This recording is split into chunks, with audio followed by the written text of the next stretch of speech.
Sahabat Guru Gesang, mari kita ngaji dan belajar setiap hari. Mudah-mudahan kita semua dirahmati di dunia dan di akhirat nanti. Amin. Nawas sudah bisa pidato, nggak bisa pidato. Suatu saat dipaksa pidato sama khalifah itu. Hei para hadirin, kamu pinter apa goblok? Nah mereka pinter, mau ngandani wong pinter, terus pinter kok juga ngandani gitu. Akhirnya hadirin itu kan karena seneng sama Abu Nawas tuh seneng. Ya sudah Abu Nawas, kalau gitu kita goblok. Aku mau mengambil wong goblok. Akhirnya terus wassalamualaikum warahmatullahi wabarakatuh. Jadi itu Abu Nawas juga bisa pidato, tapi dia tahu saja caranya menyelesaikan masalah. Jadi itu Abu Nawas. Jadi ya orangnya kacau tapi cerdas itu, makanya jadi guyonan. Sebenarnya Abu Nawas itu figur yang nyata, tapi tidak senaif yang diceritakan orang-orang di anekdot itu. Ya, beliau itu orang soleh ketika era Harun ar-Rasyid. Tapi ya tadi karena banyak cerita yang macam-macam. Ya, Abu Nawas itu, makanya ini cerita anekdot. Jadi riwayatnya nggak jelas tapi lucunya jelas. Jadi itu. Dia itu mangkel punya tetangga profesor ahli astronomi. Adiknya itu mau iso omong tok. Abu Nawas mau pinter mau amale omong, kan masyhur itu dia cerita hari Senin tanggal sekian lihat Abu Nawas di alun-alun mau terbang. Orang lihat semua itu Abu Nawas itu ya sudah di podium ya hanya gitu-gitu tok. Kok nggak mau terbang-terbang? Ya mau itu ya tidak. Wassalamualaikum warahmatullahi wabarakatuh. Yang bilang Abu Nawas terbang siapa? Abu Nawas mau terbang. Yang namanya mau itu ya tidak.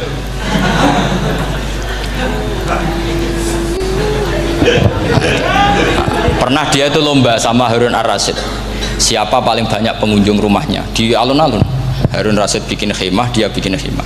Tentu cerita ini bohong, yakini ini bohong, makanya ini bohong tenang. Makanya ini anekdot, hanya guyonan. Harun ar-Rasyid karena dia raja itu ada apel, ada makanan macam-macam. Ya tentu pengunjungnya banyak. Batas akhir itu penilaian jam 12 malam. Abu Nawas tenang, satu pun nggak ada pengunjung, nggak ada makanan, nggak ada apa. Pas jam 12 rumahnya dia, kemahnya dibakar, orang ke dia semua. Dit menang dia karena jumlahnya, bahkan Harun ar-Rasyid itu datang ke kemahnya dia karena lombanya kan pengumpulan massa terbanyak dit jam 12. Harun ar-Rasyid pikirannya santri ya guys, sugoi jajan nggak mesti teko, pikirannya gitu. Abu Nawas pikirannya beda, jenis ono kebakaran pasti datang. Wes dihitung biaya khemah sama hadiahnya banyak hadiahnya. Yang ahli falak ini punya ilmu yang rasional, yang pinter sekali. Dia ilmuwan bahwa bumi itu bulat-bulat.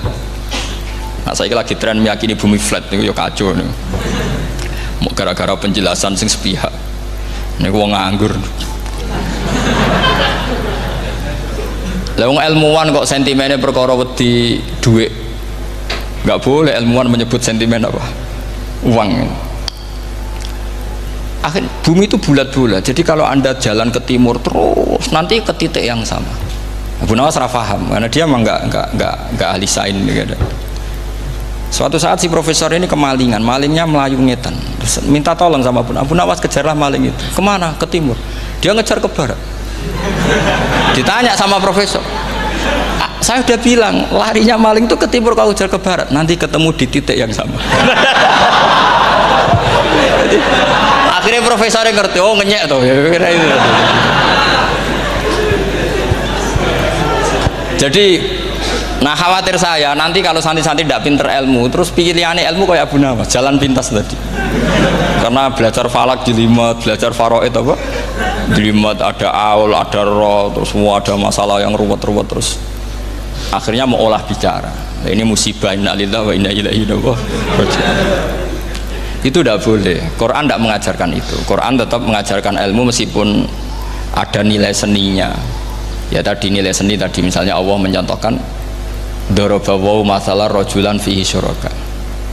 Terus kedua uniknya Quran itu begini, setelah dipikir itu nyata-nyata lebih detail. Misalnya begini, ketika Allah mencontohkan ba'udah itu nyamuk, itu orang-orang kafir itu bilang gini, ya Muhammad, Tuhan Anda kehilangan stok ilmiah sehingga contoh itu enggak yang dahsyat tapi sekedar nyamuk. Wong nyamuk kok digawe contoh. Ya contoh itu dinosaurus, tak jerapah, tak apalah yang keren itu. Mau contoh apa? Nyamuk. Terus Allah menjelaskan innallaha la yastahyi ayyadriba napa masalam ma. Contoh apa saja? Apa saja itu ditafsiri ba'udatan fama fawqaha, entah itu nyamuk fama fawqaha atau yang di atasnya nyamuk. Maksudnya di atasnya itu fil killah atau fisighor atau yang di atas nyamuk. Yang lebih kecil ketimbang nyamuk. Sekarang saya contohkan kata Rasulullah, contoh yang kecil saja. Nggak usah bikin nyawa, nggak usah, itu terlalu mustahil. Seorang pemahat patung, terus kamu pesen, Pak aku gak eno patung gajah, mesti muni sanggup. Tak muni, Pak gak eno patung gajah, ukurannya ya semestinya gajah, oke. Tapi Pak aku gak eno patung nyamuk, ukurannya ya sak nyamuk. Kira-kira sanggup apa enggak? Artinya ketika Allah gawe nyamuk itu lebih sulit ketimbang gawe gajah apa lebih mudah? Lebih sulit. Karena nyamuk yang sudah kecil, dia punya alat kelamin terus seberapa juga? Alat kelaminnya juga tetap harus ada lubangnya, terus seberapa juga?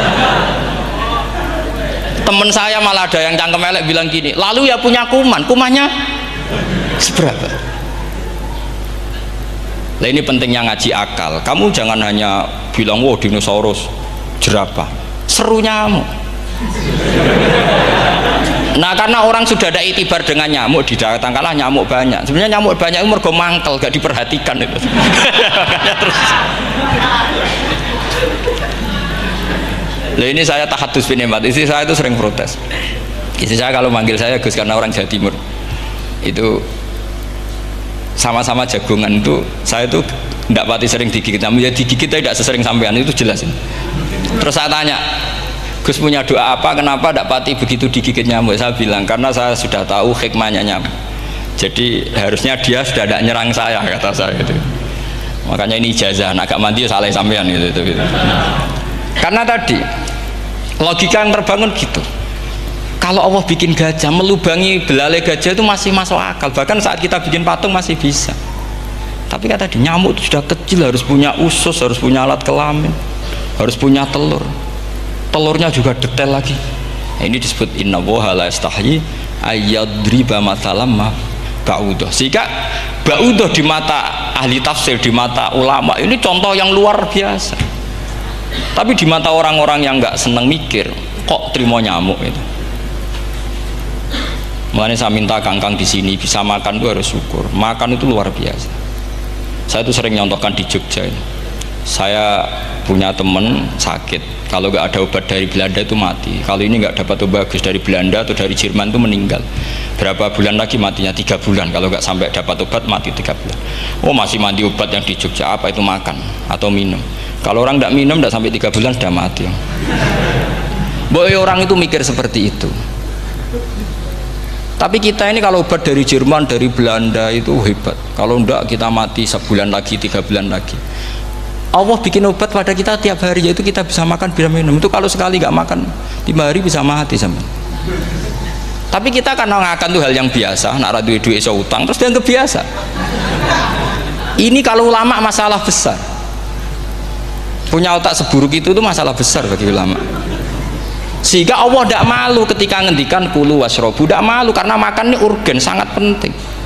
Dan Allah tidak malu meskipun Quran itu temanya kelas tinggi, biasa Allah mengatakan jong kowe kulu minta ibadi marusaknakum, kamu makan lah. Karena minum obat itu kebutuhan kita ketika sakit. Tapi kalau makan adalah kebutuhan kita sihatan wasukman, saat sakit maupun saat sehat. Nah, kalau Anda dengan kualitas ini, ketika Allah membicarakan makanan itu Anda akan respect sama Allah karena memang ini urgen betul. Tapi kalau Anda cara berpikir gini, hanya cari horo ibal ilmu yang aneh, yang seru, kamu baca ayat itu akan menjadi biasa-biasa saja. Dan itu masalah bagi mahabbah Anda pada Al-Quranul Karim. Ya saya kira demikian. Terus mengke saya pikir tidak etis ya, kan ini Jumat nanti sing biasa itikaf nanti terganggu, nanti saya ada problem ya. Kalau ada tanya jawab ya saya mohon tadi ya, karena ini zaman akhir saya memang butuh sekali.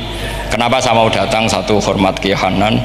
Dua, saya memang ingin banyak mufassir lagi, jangan hanya lewat baca terjemah kemudian merasa menjadi ahli apa Quran atau ahli tafsir. Itu musibah besar itu masalah besar itu. Ya pokoknya saya mohon lah ya, setidaknya gitu. Misalnya orang kafir, kamu cari saja orang kafir. Ternyata ada yang harbi, ada yang dhimmi, ada yang mu'ahad, ada yang musta'man. Lalu dalam tarikh ada kafir Yahudi, kafir Nasrani, kafir ahli kitab. Kalau di fikih ada kafir yang lahum kitabun, ada yang tidak lahum kitabun. Kalau yang lahum kitabun disebut ini kitabiyah kholiso, yang tidak itu kan berbeda-beda di fikih. Boleh nikahnya ndak, khilu dhabihatihim atau tidak, itu kan detail sekali. Makanya saya mohon ini latihan detail. Oke, sampean tetap ngaji, sering khatam itu bagus karena mengumpulkan semua ilmu. Tapi sampean harus menganalisis secara apa? Saya dulu ngaji Mbah Mun Muslim ya kilatan. Tapi saya ngapalkan sama Gus Subab. Gus Subab putrane Mbah Mun, dulu muridnya Said Muhammad. Saya itu tak pelajari lagi di rumah. Tak analisis lagi setelah besar sampai sekarang karena ya itu beda. Kita selalu Rabbi zidni apa? Ilma. Misalnya begini contoh ya, contoh. Kita mungkin tahu maknanya ayat tertentu itu begini. Misalnya begini. Faqula lahu qaulal layyinal la'allahu yatadzakkaru aw yakhsha. Musa dan Harun, jika kamu datang ke Fir'aun, maka kalau ngomong, kalau dakwah itu qaulal layyinan, dengan dakwah yang halus. Nggih, qaulal layyinan.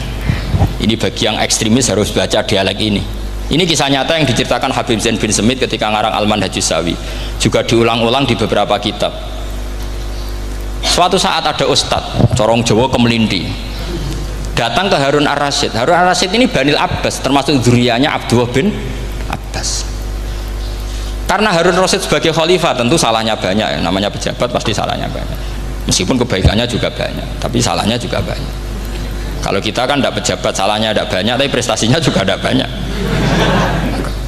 Ya kan, misalnya ada tamu Raja Salman, katanya hormat tamu wajib, kamu kan tidak bisa hormat karena dia juga tidak mau dihormati kita kan. Nah terus si ustadz tadi datang begini, saya itu masih hafal teksnya. Ya Amirul Mukminin, inni nasihun lak famusyaddidun alaika fala tajidanna ala nafsika fi nafsika alayya syai'an. Saya ini mau nasihati Anda, tapi saya maaf sekali karena nasihat saya ini kasar sekali. Musyaddid itu kasar, keras. Fala tajidanna fi nafsika alayya syai'an, saya mohon jangan dimasukkan hati lah. Makanya terjemah bebasnya jangan masukkan hati. Katanya Harun Rasyid langsung marah. Uskut ya jahil, kamu itu ustadz bodoh, kamu tidak boleh keras sama saya.